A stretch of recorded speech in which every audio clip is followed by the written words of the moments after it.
Öeldakse, et kulmud on näoraamiks, kuid kas oled üldse kunagi mõelnud, miks neid kulme vaja on? Kulmud on meil selle jaoks, et kaitsta meie silmi ja hoida meie silmad puhtana. Kui sa näiteks higistad, siis kulmud kaitsevad, et see higi ei jõuaks silma. Kas sa oled tähele pannud, et meie kulmukarvad kasvavadki nüüd väljapoole? Kui me higistame, siis kulmud suunavadki selle higi meie silmadest eemale. Lisaks on kulmud ka väga olulised emotsioonide edasiandmiseks. Me kasutame neid väga tihti ilma, et me ise arugi saaksime mitteverbaalses suhtlemises.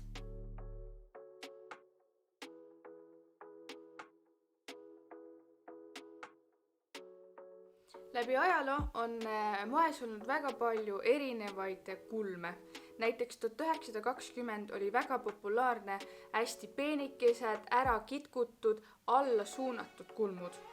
Ja mida aeg edasi, seda rohkem nad läksid loomulikumaks ja suuremaks. 1970-ndatel, kui oli väga populaarne hipide liikumine, siis oligi muutunud selline moodne kulm üsna tavaliseks ja naturaalseks.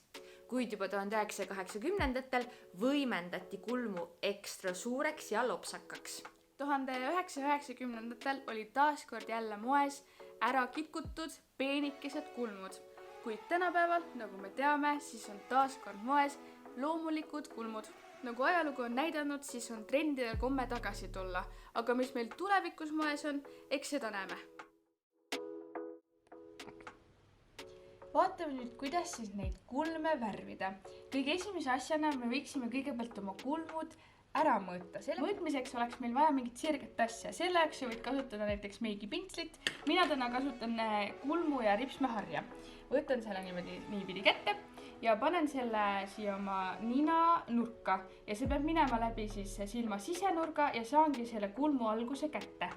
Nii, nüüd ma vaatan, kus see kulm lõppema peaks. Ma panen selle jällegi siia nina nurka ja see peab ka jooksma läbi siis silma välisnurga ja saangi oma selle kulmu lõpu kätte. Nüüd vaatame, kus see siis siin kõige kõrgem koht peaks olema. Ma panen jällegi selle siia nina nurka, vaatan otse peeglisse ja see pulk peaks minema läbi silma iirise ja saangi kätte selle kõige kõrgema koha. Pea meeles, et ideaalselt kulmu ei ole mitte kellegil, seega ära üldse selle pärast muretse, aga lihtsalt värvimisel on hea seda meeles pidada, kus need kohad täpselt on. Hakkame nüüd kulme värvima. Nii, võtan siis oma selle kulmupliiatsi ja kulme ma soovitan jällegi niimoodi, et sa paned oma käed võib-olla kuhugile pinnale, et need sul ei väriseks.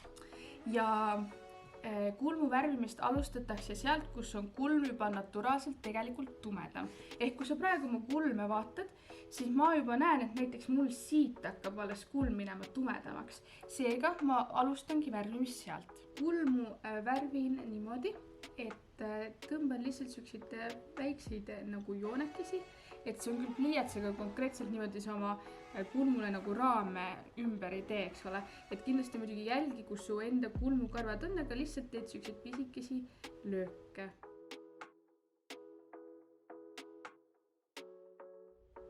Kindlasti pidage meeles seda, et kulmud ei ole loomulikult siit algusest väga tumedad, seega ärge siia kindlasti mingit plokki tehke, et lihtsalt õrnad võib-olla löögid niimoodi, et siia natukene värvi saaks, aga mitte väga tumedaks. Kindlasti tuleb meeles pidada, et mis värvi see kulm on, et seda valitakse siis tegelikult su juukse värvi järgi, et kui sa oled pigem heledate juustega, siis kindlasti must kulmuvärv ei ole sinu oma, eks ole. Nii et seda tuleb jälgida, aga kõige olulisem on see, et see oleks ikkagi loomulik ja sulle mugav ja sobiv, et sa tunneksid end enesekindlana.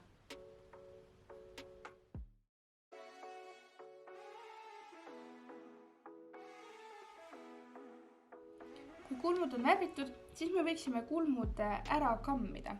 Kuidas siis kulme kammitakse? Nagu me peame vaatama, kuidas me kulmud kasvavad, eks ole.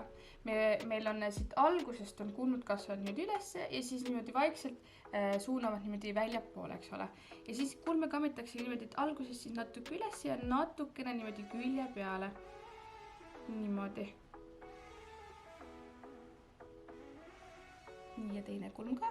Alguses natukene ülespoole ja siis natukene niimoodi küljele.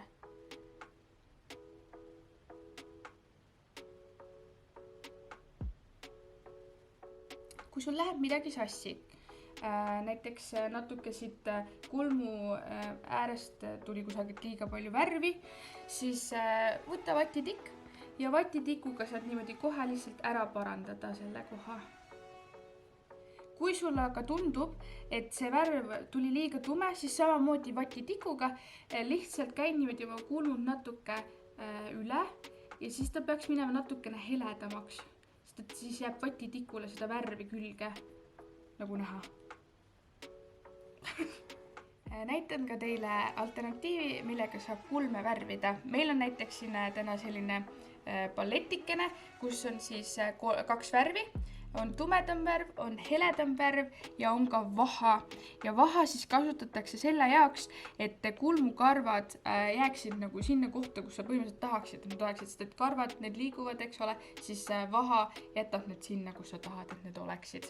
Ja siis seda pannakse siis kulmupintsliga, kantakse kulmudele. Meie täna aga fikseerime oma kulmud ripsme ja kulmuseerumiga.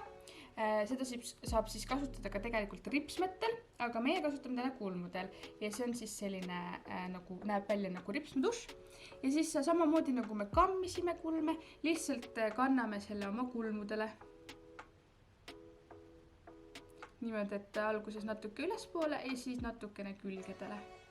Ja kuna sellele on natukene ka värvi lisatud, siis see natukene toonib ka veel. Kes täna tundis, et see kulmupliiats oli natukene liiga tugev tema jaoks, siis tegelikult võib ka kasutada ainult seda kulmuseerumit. Kuna siin sees on ka värvi, siis see toonib ka ilusti tegelikult kenasti ära. Mis on väga hea selle kulmu ja ripsme seerumi juures on see, et ta tegelikult toidab meie kulmukarvu, meie ripsmekarvu, nii et võite seda vabalt kasutada julgelt ja ka kindlasti ka ripsmeduši asemel, kuna ta oli tooniv. 3 meigitrikki, mida sa täna võiksid meelde jätta. Esimene meigitrikk. Et saada endale loomulikku värvitud kulmu, siis kindlasti jälgi seda, et kus su kulmukarvad juba naturaalselt tumedamad on ja alusta sealt värvimist. Kindlasti pane tähele, et ära siis seda algust väga tumedaks värvi. Teiseks, meie soovitame sul kindlasti kõigepealt pöörduda professionaali poole, kui sa tahad hakata oma kulme korrigeerima. Kui sa ise väga hoogsalt kitkuma hakkad, siis võib juhtuda, et kitkud mõne augu sisse ning seda auku seal parandada hiljem on väga keeruline, sest kulmud kasvavad tagasi üsna aeglaselt. 3. meigitrikk. Väga oluline on see, et sa ise ennast väga mugavalt tunneksid ja enesekindlalt. Seega, kui sa kulme värvid ja sa tunned, et ta läks liiga tumedaks, siis mäletad, kuidas sai heledamaks teha, lihtsalt patitikuga tõmmata, eks ole. Ja kui sa tunned, et see kulmude värvimine ei ole sulle, siis see on täiesti okei ja sa võid lihtsalt kasutada kas seda boosterit või niisama oma kulmud lihtsalt aeg-ajalt ära kammida. Aitäh, et sa vaatasid meie videot. Me loodame, et sulle meeldis, et täna õppisid nii mõndagi uut.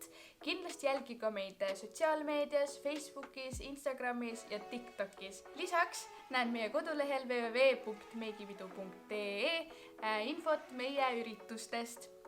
Kohtume meigipeol. Tšau!